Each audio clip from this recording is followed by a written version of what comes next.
आपने कभी सोचा है कि वो कौन सा राजा था जिसने पूरे भारत को एक झंडे के नीचे एकजुट किया?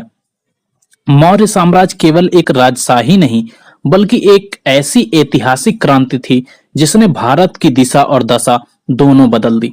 आज हम जानेंगे मौर्य काल से जुड़े 100 जरूरी बातें जो हर छात्र और इतिहास प्रेमी को पता होनी चाहिए। तो चलिए स्टार्ट करते हैं मौर्य काल के टॉप 100 क्वेश्चन की ये सीरीज।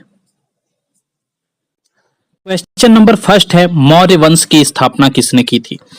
तो यहां से हो जाता है चंद्रगुप्त मौर्य। मौर्य वंश की स्थापना चंद्रगुप्त मौर्य ने। अगला क्वेश्चन है, चंद्रगुप्त मौर्य का गुरु कौन था? तो चंद्रगुप्त का गुरु जो थे वो कौन थे? चाणक्य। इनके और भी दो नाम है, चाणक्य, कौटिल्य या विष्णुगुप्त। तीन नाम इनके जो है फेमस मिलते हैं इतिहास में।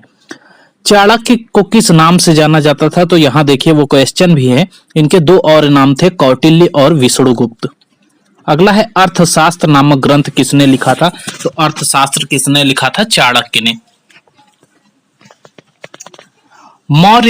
चंद्रगुप्त मौर्य ने किस अंतिम नंद शासक को हराया था? तो याद रखना है घनानंद को। अगला है, मौर्य साम्राज्य की राजधानी क्या थी? मौर्य साम्राज्य की जो राजधानी थी पाटलिपुत्र थी। नेक्स्ट क्वेश्चन, चंद्रगुप्त मौर्य ने किस ग्रीक शासक से संधि की थी? Seleucus Nicator. इसका जो सही जवाब हो जाएगा सेल्यूकस निकेटर। अगला है, सेल्यूकस ने भारत को कौन से क्षेत्र दिए थे? तो अफगानिस्तान और बलूचिस्तान। सेल्यूकस ने भारत में कौन सा राजदूत भेजा था? तो सेल्यूकस ने भारत में मेगास्थनीज को भेजा था, जो बहुत ही फेमस है। मेगास्थनीज याद रखना है। चंद्रगुप्त मौर्य के टाइम कौन सा विदेशी यात्री भारत आया था? तो याद रखना है कौन सा विदेशी राजदूत आया था? तो मेगास्थनीज को याद रखना है। बहुत ही मोस्ट इंपॉर्टेंट क्वेश्चन ये है। मेगास्थनीज ने कौन सी पुस्तक लिखी? तो मेगास्थनीज जब भारत आए तो इसने एक पुस्तक लिखी जिसका नाम इंडिका है, और ये भी काफी ज्यादा फेमस क्वेश्चन है, काफी चर्चा में रहता है जो एग्जाम्स आते हैं उसमें। चंद्रगुप्त मौर्य किस धर्म को अपनाकर सन्यासी बन गए थे? तो चंद्रगुप्त मौर्य ने जैन धर्म को अपनाया था, जैन धर्म। चंद्रगुप्त मौर्य ने जीवन का अंत कहाँ किया था?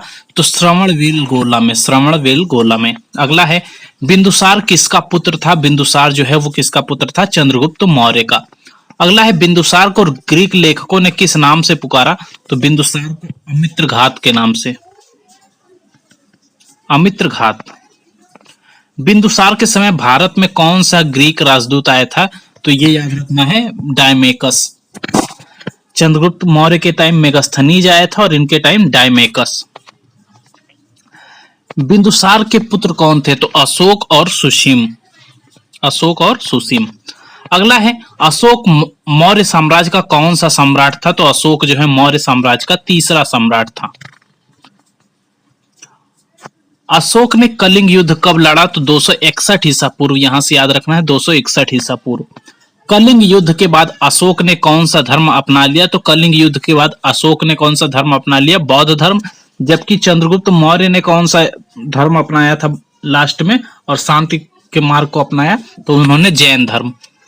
अशोक ने बौद्ध धर्म की कौन सी शाखा अपनाई? तो यहाँ पे जो जवाब हो जाएगा हीनयान। अशोक का उपाध्याय कौन था? उपगुप्त। अशोक ने किस बौद्ध सभा की अध्यक्षता की थी? तो तृतीय बौद्ध सभा। तृतीय बौद्ध सभा कहां हुई थी? तो पाटलिपुत्र में। याद रखना है कि तृतीय बौद्ध सभा कहां हुई? पाटलिपुत्र में। अगला है, तृतीय बौद्ध सभा में बौद्ध धर्म के प्रचार के लिए कौन से मिशन पर भेजे गए? तो संघमित्रा और महेंद्र। अशोक ने किस धर्म नीति का प्रचार किया? तो धम्म नीति का। अशोक के शिलालेख किस लिपि में है? तो ब्राह्मी लिपि में। अशोक के जो शिलालेख हैं ब्राह्मी लिपि में। अशोक के शिलालेखों में प्रयुक्त भाषा क्या है? प्राकृत भाषा है। अशोक ने कितने प्रमुख शिलालेख जारी किए? तो कुल 14। अशोक के समय कौन से दो स्तंभ प्रमुख माने जाते हैं? तो सारनाथ और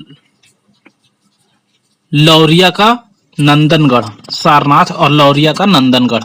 अगला है, अशोक के अभिलेखों में किस जानवर का चित्र प्रमुख है? तो सिंह यानी कि लायन का। राष्ट्रीय प्रतीक किस स्तंभ से लिया गया है? सारनाथ स्तंभ से। अशोक ने किस क्षेत्र में सबसे अधिक प्रचार कराया?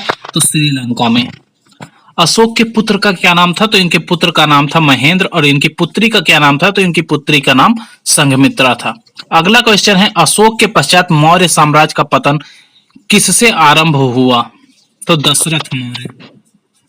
किसके साथ आरंभ हुआ? तो दशरथ मौर्य। अंतिम मौर्य शासक कौन था? तो बृहद्रथ जो था अंतिम मौर्य शासक था। बृहद्रथ की हत्या किसने की थी? तो पुष्यमित्र शुंग ने की थी। पुष्यमित्र शुंग ने बृहद्रथ की हत्या की थी। मौर्य वंश की शासन प्रणाली कैसी थी? केंद्रीकृत। मौर्य साम्राज्य में सबसे बड़ा प्रशासनिक अधिकारी कौन था? तो याद रखना है महामात्र। मौर्य काल में समाहर्ता क्या कार्य था? तो राजस्व वसूली करना। मौर्य साम्राज्य में दंडपाल किसे कहते थे? तो न्याय का जो अधिकारी होता था उसे हम दंडपाल कहते थे। अशोक के अभिलेखों में धम्म का क्या अर्थ है? नैतिक जीवन शैली। अगला है, चंद्रगुप्त मौर्य के शासन में कौन सा न्यायालय था? तो है इसका जवाब हो गया धर्मस्थीय। मेगस्थनीज के अनुसार राजा का दरबार कहाँ लगता था? तो इसका जवाब है पाटलिपुत्र। अगला है, मौर्य काल में सैनिकों को वेतन किस रूप में दिया जाता था? तो सैनिकों को जो वेतन मिलता था वो नगद मिलता था। मौर्य साम्राज्य में सेना के प्रमुख को क्या कहते थे? तो जो सेना का प्रमुख होता था उसे सेनापति कहा जाता था। मौर्य काल में तिच्छक किसे कहते थे? तो तिच्छक जो थे वो न्यायाधीश को कहा जाता था। मौर्य साम्राज्य में नगर प्रशासन किसके अधीन था? तो नगरक के अधीन, नगरक के। मौर्य प्रशासन में जासूसों को क्या कहा जाता था? तो यहाँ जासूसों को गुप्तचर कहा जाता था। चाणक्य नीति किस विषय पर आधारित है? तो राजनीति और प्रशासन पर।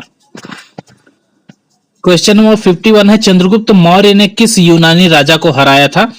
तो सिकंदर के उत्तराधिकारी सेल्यूकस निकेटर, यानी कि किसको हराया था? सेल्यूकस निकेटर को, जो क्या था? सिकंदर का उत्तराधिकारी था। सेल्यूकस से संधि के अनुसार चंद्रगुप्त को कौन कौन से क्षेत्र प्राप्त हुए? तो अफगानिस्तान, बलूचिस्तान और पाकिस्तान के कुछ हिस्से। चंद्रगुप्त और सेल्यूकस के बीच संधि में क्या शामिल था? एक वैवाहिक संधि और मेगास्थनीज को राजदूत बनाना।